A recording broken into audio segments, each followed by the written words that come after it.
Salah satu permasalahan mental pada diri seseorang itu adalah adanya konflik di dalam diri sendiri. Dan masalah ini dialami oleh semua orang dan semua usia. Konflik batin ini tuh tidak hanya dialami oleh Gen Z atau Gen Alpha yang katanya generasi paling banyak problematikanya, termasuk dengan dirinya sendiri begitu. Tapi enggak, masalah konflik dalam diri sendiri ini terjadi sama semua orang. Mau kalian Gen Z, milenial, Gen X, bahkan boomer sekalipun, saya yakin pernah mengalami ini, yaitu disonansi kognitif. Apa itu disonansi kognitif? Simpelnya, disonansi kognitif ini adalah kondisi tidak nyaman pada pikiran seseorang yang terjadi karena tindakan yang dilakukan itu berbeda dengan keyakinan. Jadi kalau misalkan kalian meyakini A, tapi kemudian melakukan B, nah secara sadar otak itu akan merespon dan memperingatkan bahwa kalian merasa melakukan kesalahan yang menyebabkan kegelisahan. Nah, setelah kegelisahan itu muncul, otak akan kembali merespon dengan memberikan beberapa pilihan pada kita. Yang pertama adalah dorongan untuk memperbaiki kesalahan, which is ini yang benar. Kalau saran ini ditolak sama kita, maka akan muncul pilihan selanjutnya, yaitu membenarkan tindakan salah kita hanya agar kita merasa lebih nyaman dan menghilangkan rasa bersalah. Karena sebetulnya otak kita itu by default tidak nyaman dengan perasaan bersalah. Nah, dari mana kita tahu bahwa perbuatan itu salah atau benar? Jawabannya adalah dari keyakinan. Saat kita mempelajari sesuatu, secara tidak langsung kita itu sedang menyerap nilai yang berlaku antara sesuatu yang dianggap benar atau salah. Baik itu nilai benar atau salah menurut pengetahuan, kayak sains misalnya, di mana suatu pengetahuan sudah diuji secara empiris dan lain-lain, sehingga memunculkan kesepakatan akan hasil yang dianggap benar atau salah.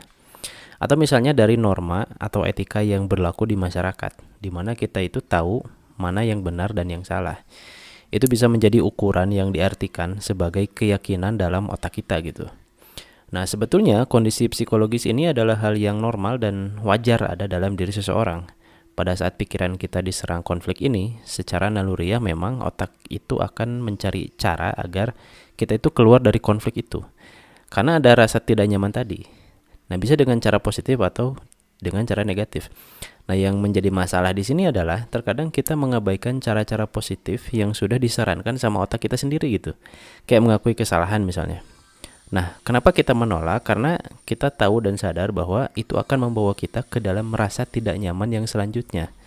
Makanya mengakui kesalahan itu hal yang sangat berat gitu untuk dilakukan. Dan rasanya nggak enak. Kita berpikir akan muncul banyak sekali buntut dari mengakui rasa bersalah itu.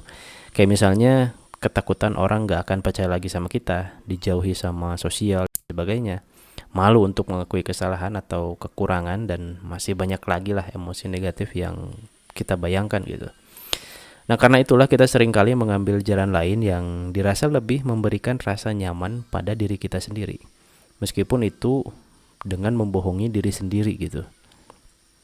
Nah, pada level yang lebih parah, kondisi ini bisa lebih berbahaya saat seseorang sudah mengabaikan peringatan dari pikirannya tentang ketidaknyamanan itu dan selalu mengambil jalan pintas agar perasaan kembali pada ketenangan secara cepat. Dia akan memasuki fase yang disebut joy oriented, yaitu di mana kondisi seseorang yang hanya berfokus pada tindakan-tindakan yang dianggap menyenangkan untuk dirinya. Karena perasaan takut menimbulkan respon denial pada hal yang dianggap akan membuat nggak nyaman. Tapi guys, masalah ini sebetulnya bukan muncul pada level individu aja. Jadi konflik itu bukan cuma dengan diri sendiri gitu, tapi bisa juga masuk ke kelompok tertentu. Dan memang motifnya udah berbeda gitu. Mungkin bisa aja politik atau hal lain yang dikejar oleh kelompok tertentu untuk kepentingan mereka. Yang mana konflik ini memanfaatkan massa yang banyak dari pendukung kelompok masing-masing untuk saling menilai mana yang benar dan mana yang salah, yang sebetulnya telah menciptakan bias dalam persepsi seseorang. Pasti kalian pernah lah melihat satu kelompok yang membela habis-habisan pihak yang salah. Apakah kelompok ini nggak tahu kalau yang mereka bela itu salah? Tentu mereka tahu. Tapi karena ada tekanan politik atau kepentingan lain, kayak misalnya buzzer itu, pasti mereka tahu pada saat mereka tuh membela yang salah. Tapi ya itulah bagian dari cara kotor dalam berpolitik, apapun bisa dihalalkan untuk memenangkan kepentingan mereka gitu, meskipun itu membohongi masyarakat. Oke, dan itulah Untuk konten sekarang singkat, padat, dan pendek banget gitu. Sebetulnya narasi ini juga dibuat hanya untuk berbagi pengetahuan aja sama kalian, dan semoga ini bermanfaat ya. I will see you in the next one. Jadi bahas politik. Aduh.